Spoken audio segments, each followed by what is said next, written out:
Hey, good afternoon, everyone. Sarah Ngu here with our Theology Thursday session, and I'm Executive Director at Forefront. I'll pronounce it okay with me. And we're doing chapter 3 and maybe a little bit of 4 in this session today. We're trying to do essentially 5 chapters in 4 days is the dilemma. And because it is more interesting when I usually get to talk to Jonathan, he's not here, so we found another white man to sub in. Just kidding. Jim is great. He's one of our deacons. He does podcast thing, and he's actually usually behind the scenes, helping with the live production. So I thought, you know what? If you're behind the scenes already, maybe you can just turn on the camera, basically, and hopefully it's not going to be too disruptive to your schedule. Since turns out Jim's already reading this book, so we were just talking about that, and he's doing the text. So we're going to start with chapter 3, and feel free to just say hi in the comments. I think I'm only on Facebook, so I don't really know if you're commenting elsewhere. But Jim, do you want to introduce yourself?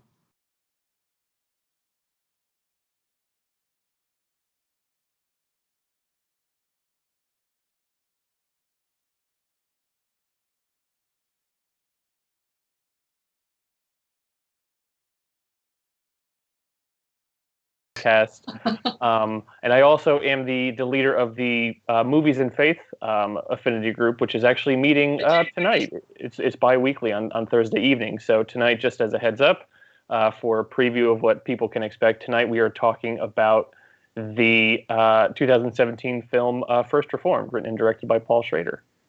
Oh, I didn't want to see that. Okay, that's good to know.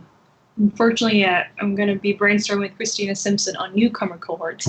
But in any case, so chapter 3 is super interesting because last session we talked about Reinhold Niebuhr. And so that's, I think, the second chapter. So if you're looking in the sequence, I didn't do anything last week because I was off. But so this chapter, he contrasts sort of like the white moderate figure of Reinhold Niebuhr to Martin Luther King, both figures of whom are theologians who grapple a lot with the cross, but have kind of really different, not just theologies, but actions and behaviors. And so just as a bit of recap for those who missed last session, Niebuhr is one of the greatest theologians in the 20th century. Cone sees him as kind of a guiding light and influence. He taught at Union Seminary, and so Cone is really interested in figuring out why it is that Niebuhr, who writes so much about the cross and who lives in Harlem and works in Harlem, which is where Columbia Seminary basically is located, never really connects the dots between the cross and the experiences of Black Americans, never really engages with the conversations happening on the streets of Harlem by Malcolm X and what have you. And so listen to the last sessions for his take on that. But let's talk about King and Martin Luther King Jr. and just kind of how Cone sees him as a contrast to Niebuhr. Jim, I don't know if you had any thoughts. Yeah, it was interesting to me reading this book on how you can't exactly call it serial and how it progresses, but you do kind of see how the development of this theme. And what's interesting to me is especially the contrast between chapter 2 and chapter 3.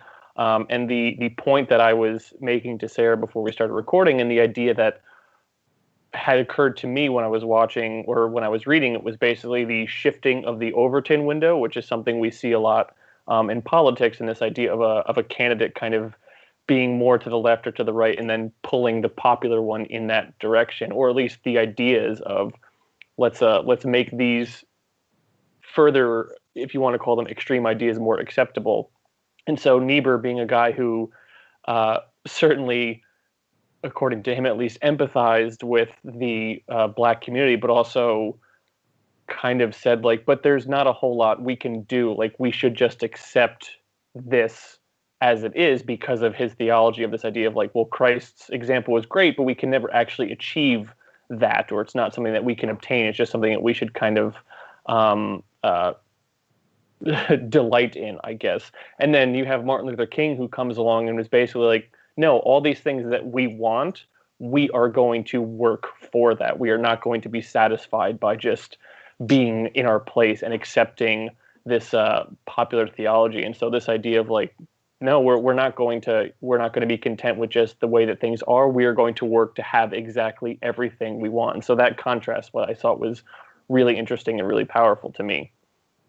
Yeah, and even if you're not a Niebuhr person, and I expect most people aren't, it does require like a bit more theology nerding out to get to that level. But I think we're all familiar with like talking about the cross or heaven as like something you achieve in the afterlife, like justice and peace. Like, God will take care of that. We just got to wait till Jesus comes back. So all we can do is just kind of like hope we're on the right side when Jesus comes back. So, and I think, if you've been to any protest, there's always this chant like, what do we want? Justice. When do we want it now? And you kind of go back and forth. And that's, as an age-old chant, and Cone cites that when he talks to the crowds, they're talking about justice that they want now, not when Jesus comes back, not when heaven is on earth. And King has this great line where he says, I'm tired of fighting of something that should have been mine at birth. Have there been any kind of key quotes that stuck out to you, Jim, in this part?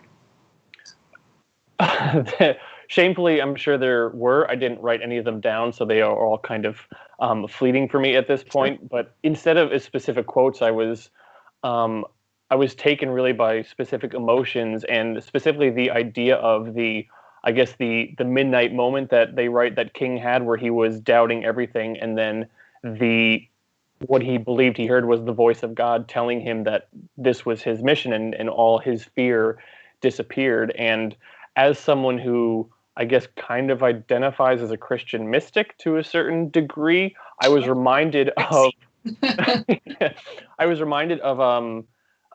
when one of our first Faith Culture Questions events years ago, when Science Mike came by, and in his book Finding God in the Waves, he describes when he was on the beach and he thought he heard the voice of God, and fully admitted like, this could have been nothing, this could have been my imagination, and yet fully embraced it and the change that it brought about him anyway, because I can't imagine being someone who's like, well, people want me to literally die, they want to kill my family, they think everything I stand for should be eradicated from this planet, but I'm not going to be afraid, and I'm going to march into this as just a feeling or a mission I cannot even begin to comprehend. Yep, same here. I don't think I always have this debate with my partner. I was like, would we die for each other? And I'm like, I guess I would theoretically. Like, a car came, I would throw myself. And she was just like, no, I don't think I would, just frankly. So yeah, much less like larger causes. But I guess jokes aside, I think the part that the analysis of King really brings to life that hasn't really been covered in the previous chapters is how King draws inspiration from the life of Jesus, not just the death part, but also they're really close. So this part I thought was really brilliant, where he's talking about comparing King's decision to go to Memphis to intervene in a labor dispute with sanitation workers, and it was on the road in that process where he was assassinated, comparing that decision to Jesus' decision to go to Jerusalem, where they were waiting for him. Essentially, the authorities knew like he was probably coming, and people probably said like, that's a really bad idea, you're going to get killed, they're just looking for the right time. And there's this part where they're talking about this quote from this guy named Benjamin Mays. By the way, I did not write this down, not like a great note taker. This is the function in Kindle. If you highlight it, it just pops up on a screen. And I don't want to sound like I'm super inept. I'm very studious. But here it is. Inevitable. There's a question as to whether the martyrdom of Jesus or the martyrdom of King was quote unquote inevitable. And this is a great quote, which I think really summarizes the tension here well. It was inevitable, but it was not that God willed it. It was inevitable in that any man who took the position that King did would have gotten killed. That was the chief trouble of Jesus. He was a troublemaker. So anytime you're a troublemaker and you're rebelling against the wrongs and justice of society and organized against that, then what may happen is inevitable. So on one hand, I think this really helps solve this kind of dilemma for me in terms of like Jesus. I think I would argue, I believe these days, was forcibly killed. He didn't he was killed against his will in many ways. But he also did make the choice to put himself in danger situations where there was that risk, and make the choice to take a stance and speak out against power where the risk and consequence may have been death. And so I think that line between impose and taken on suffering is also something I've kind of struggled with, and with Jesus and the cross thing, and I don't know if I've really resolved it fully. But I think that this analog with King was very helpful for me to be like, okay, maybe this is a helpful analogy. I don't know. What came up for you, Jim, in this section or other sections? I think I agree with you. It's certainly helpful in understanding more of the mind of Christ and the decision that he made, but also didn't really help it get any clearer in the sense of if we want to get into philosophical debates about the idea of martyrdom, because Cone says early in the chapter that King did not want to be a martyr. That wasn't his mission, and yet it does seem, especially when before going to Memphis, and the quotes that he brings up about like talking to some of the people who were with him, where he says like some of you may not come back alive from these things, seemed like he did, if not embrace it, then at least acknowledged this is likely something that is going to happen to me. And so I guess that it's something that, not that I struggle with, but I'm still not sure where I stand on that idea of martyrdom, and just the details of, does it imply intent, or is it applied afterwards? Also, how privileged of a conversation is this for me to have? Like, what does it mean to be a martyr as I'm sitting here safe in my apartment on my couch, where my life has never been threatened for anything that I've necessarily stood for. Yeah, and same. I think, there's a line that maybe kind of gets at this tension of martyrdom by Fred Shuttlesworth, who was like one of the leaders kind of in the civil rights movement, which is, you have to be prepared to die before you can begin to live. And so the goal is to live. The goal is not to die. There's no suicide, attempts here. But the idea that in order for me to really live, I have to take the risk and acceptance of death. And although, I've never been a martyr, nor do I think I'll be a very good martyr. I like our chicken out. But I've been thinking, this whole chapter has made me think a little bit of my great aunt, who it was a communist, and she was killed in the line of fire, basically against what she saw was as a neo-colonial state. And what's interesting is the language of the Chinese communists in describing those who died, is they've always described them as martyrs. And they never even say killed, they say like she was sacrificed. And so, I think just in that language around like sacrifice, life, and death helps me think about going back to my earlier point, that the paradox of the cross and death and life shows just not just like the significance and potential of redemption for suffering, but also a way of living, to live as if we are prepared to die, or take a real stance on things that are worth taking a stand on. I have no question, Jim. Do you have anything to say? No, just one thing that just occurred to me, which has been the most fascinating thing about this book, and a question that I don't think it has been explicitly answering, but I love, is this idea of why these things, why the cross specifically didn't act as a deterrent. I mean, that's very much what it was intended to do, was to be a deterrent to people of like, you go up against the Roman Empire, this is what's going to happen to you. And yet that's so strange to think about, because now the symbol has become something that we embrace as something which is hopeful and positive and affirming. And just this idea too of why did Martin Luther King and the civil rights movement, Rosa Parks and Malcolm X and those kind of people, why were they not deterred? Why instead, when they were confronted with lynching and mobs and police violence, were they not deterred? Why instead did it catalyze them, or galvanize them? It's a really interesting idea that Cone kind of hits on it here and there, but he doesn't. There's no part where it's sort of like, well, this is the reason why. It's just kind of a journey instead, and I'm really fascinated by that journey and how it kind of is progressing through the book. I feel like he gets at it closest in chapter 1. But I think it's not his central preoccupation. I would agree, but I think he really talks about the cross really also as a symbol of hope. That is like there's some final word outside of death, and the idea that and King talks a lot about this, and even Cone is like, I'm not sure how much I like 100% subscribe to this, but the idea that there can be redemption even in suffering, even in the worst kind of suffering. So at least I feel like that's part of Cone's take as to like the cross gives you both resonance, but also a way forward in that direction. Mm-hmm. What I thought was super interesting, and maybe this will be the last thing I'll say on this, and I guess we'll save chapter 4 for next time. This is a lot to come chapter 3, was the discussion of Emmett Till's murder in 1955. Who, and just, to give people a bit of background context, and this was helpful just to fill in some details for me when I was reading as well.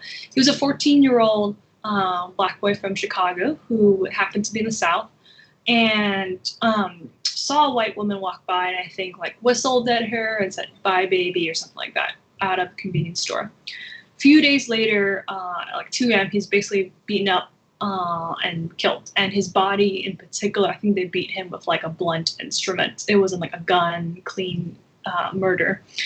What part of made that murder really significant, and many people credit it for kind of launching, like 3 months later, Rosa Parks refused to go to the segregated side of the bus, all that kind of stuff. It really launched and galvanized a lot of movement. Was not just the fact of his death, like this child essentially is 14, who was killed to protect, white women's innocence, but the choice of his mother. So his mother basically made a decision to marry Till Bradley, went to open his casket for a 3-day viewing. Exposing his, quote, battered and bloated corpse so that, quote, everybody can see what they did to my boy. And I thought this was so interesting. Like, this is a case in which the Romans used the cross to show people this is how violent death is. Don't mess with us, basically. Don't mess with empire. And similarly, that's the same intention of lynching. We're going to tear you down for the smallest act. Don't overstep your line. Don't make eye contact, what have you. In this case, Emmett Till's mother is flipping the script and saying, actually, yes, this brutal thing we did that was meant to terrorize, I'm going to shove it back in your face so you can see what you have done and the inhumanity you're capable of. And that, especially age of television, all that stuff and photos, I think awoken some people's conscience. So I think this goes back to this theme of reappropriating scripts and tools that were used to terrorize and harm and turning it back in an empowering way. I think this is a really powerful example. So I'll end on that note. Jim, if you have anything you want to end on. Yeah, and that's a good point, because even John Lewis is quoted earlier in that chapter by saying he saw the Emmett Till thing and he's like, oh, that could have been me. And it's one thing to be threatened. It's another thing to kind of be confronted with that reality. And when it becomes, I guess, when there's that personal aspect, and that helps galvanize people. But I guess teasing chapter 4, that's also an interesting point that you bring up, or at least that Cone brings up, and how they displayed the Emmett Till thing. Because I have to imagine people who saw that and people who were offended, quote unquote, by that were probably the white people, in the sense of like, well, I don't want to see that. That's offensive. And yet, and that ties into, I know Langston Hughes is talked about extensively in chapter 4, specifically when it comes to one of the poems he wrote called Goodbye Christ, which equates the image of Christ, specifically the white image of Christ, to capitalism, to power, to subjugation and suppression. And it's the white mainstream evangelicals who are offended by that. It's just kind of an interesting little thing. Like, I mean, it's hard to offend me with art these days, not just because I've seen so many things, but also like a lot of times, quote unquote, offensive things have some type of intention behind them. It's easier to upset me if you are a lazy storyteller, or you do something for shock value, or like a surface level thing. But this idea of, well, who are the ones that are being offended and why are they being offended, is a really interesting, because like, oh, you're offended? Well, these people have been killed for generations. So who are the bad guys here. Yep. And next time we'll be talking exactly what we're talking about, Jim, ways in which artists and poets and what have you were the people who make the most explicit connection between lynching and crucifixion. Niebuhr writes that even a lot of Black theologians did not really make that connection as often as Black artists. So he asked why. What gave artists that kind of imaginative permission to make that connection? In a way that theologians may be more constrained by the church, and you don't want to say Jesus was a lynched Black man, that will offend some people, felt more nervous about making, or just even cognitively didn't make that connection. So we'll get into that, and we'll also talk about the last chapter, which I'm really excited to read because it gets into some of the feminist critiques of his theology. And some womanist theologians believe that we should never talk about suffering as a means to salvation. And they take, even in a redemptive sense, we should just not bring the two together just because of what suffering is meant to Black people in this country, and particularly Black women. So that's a critique that comes in particular from womanist theologians and Black feminist theologians to Cone, and he addresses it in his last chapter. So it should be a fun read. And if you have any questions, drop it in the comments. But if not, if questions come up, because I know there's a lot of material, just tag me or Jim, and then we can respond and, get back to you at some point. So thanks, Jim. Thanks, Sam. Thank you.